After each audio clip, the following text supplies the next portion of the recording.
और अपनी मंशा को एक बार फिर से जाहिर कर दिया। लेकिन सवाल यह कि क्या असर पड़ेगा इस धमकी का असर में। हालांकि ईरान की अमेरिका को धमकी, एक बड़ी खबर है। इसी धमकी के बाद जिस तरीके से डोनाल्ड ट्रंप ने अभी बयान दिया, विपिन ने आपको बताया, लेकिन खमेनी की मौत का बदला लेंगे और खमेनी की मौत ने ईरानियों के दिलों को जला दिया है, हमलावरों के दिलों को जला देंगे। ये एक बड़ी धमकी है ईरान की तरफ से और ईरान की अमेरिका को धमकी। तो दो बड़ी खबरें इस वक्त हम आपको बता रहे हैं। जहां बता दें कि डोनाल्ड ट्रंप ने भी यह बयान देते हुए कह दिया है कि पूरे ईरान पर कब्जा कर सकता हूं, ईरान में लंबे वक्त तक हमला कर सकता हूं, ईरान को उबरने में सालों लग जाएंगे। और एक और सबसे बड़ी खबर, जहां ईरान की अमेरिका को यह धमकी है कि खमेनी की मौत का बदला लेकर रहेंगे। खमेनी की मौत ने ईरानियों के दिलों को जला दिया है, हमलावरों के दिलों को जला देंगे।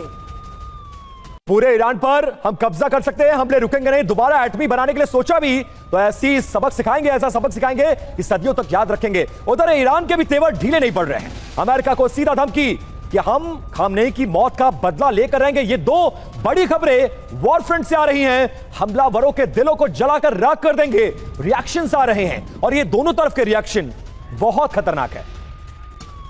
और इस वक्त एक और सबसे बड़ी खबर आपको बता दें, जहां हॉर्मुज स्ट्रेट में ईरान के हमले को लेकर बहुत बड़ी खबर है। स्ट्रेट ऑफ हॉर्मुज को अब ईरान टारगेट कर रहा है, यानी तेल टैंकर पर ईरान ने अब हमले को अंजाम स्ट्रेट ऑफ हॉर्मुज में दिया है। हालांकि ये स्ट्रेटेजिकली कितना इंपॉर्टेंट है, इस हमले का मतलब पूरी दुनिया पर कितना बड़ा असर डाल सकता है, ये बहुत बड़ा सवाल है। लेकिन अब वो तस्वीर, तेल टैंकर पर ईरान का हमला और स्ट्रेट ऑफ हॉर्मुज में जिस तरीके से ईरान का कंट्रोल है, फिलहाल आपको बता दें इसी स्ट्रेट ऑफ हॉर्मुज को बंद करने का ही पूरी दुनिया पर ग्लोबली बहुत बड़ा इंपैक्ट पड़ता है। लेकिन अब तेल टैंकर पर ईरान ने, सऊदी अरेबिया, बहरीन और ओमान का तेल यहां से जाता है, साथ साथ ईरान का भी है।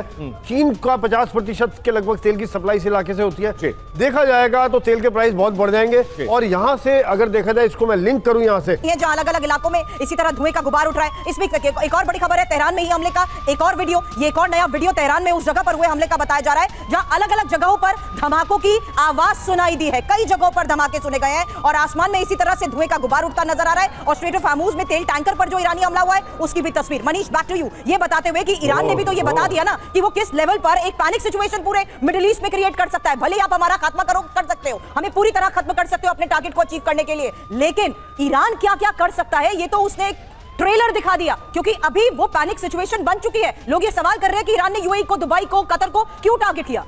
देखिए, उम्मीद तो थी कि ईरान इससे कई गुना ज्यादा नुकसान करता, ईरान इससे कई गुना ज्यादा बड़े हमले कर पाता, लेकिन ये पिछले कई हफ्तों की अमेरिका और उनके सहयोगी देशों की तैयारी थी कि इस वक्त जो हम दिखा रहे हैं ये तो बस 2% है। इससे ज्यादा 98% मिसाइल, ड्रोन के हमले को अमेरिकन और इजरायली और दूसरे देशों के जो एयर डिफेंस सिस्टम है वो रोक रहे हैं, जब लगातार ईरान की तरफ से हमले हो रहे हैं। तो अगर इन सब ने बचाव के लिए एक्शन शुरू कर दिया तो ये तो ओपन वॉर हो जाएगी।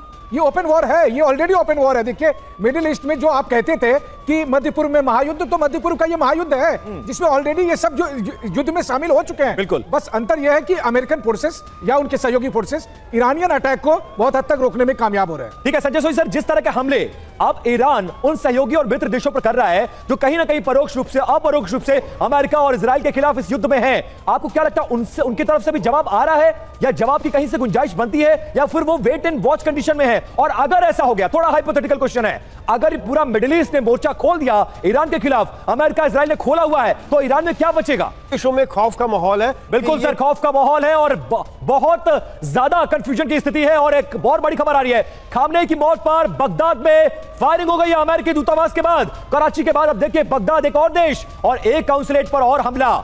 ईरान इराक समर्थकों में गन फाइट हो गई है, दोनों गुटों के बीच स्ट्रीट फाइट हो रही है।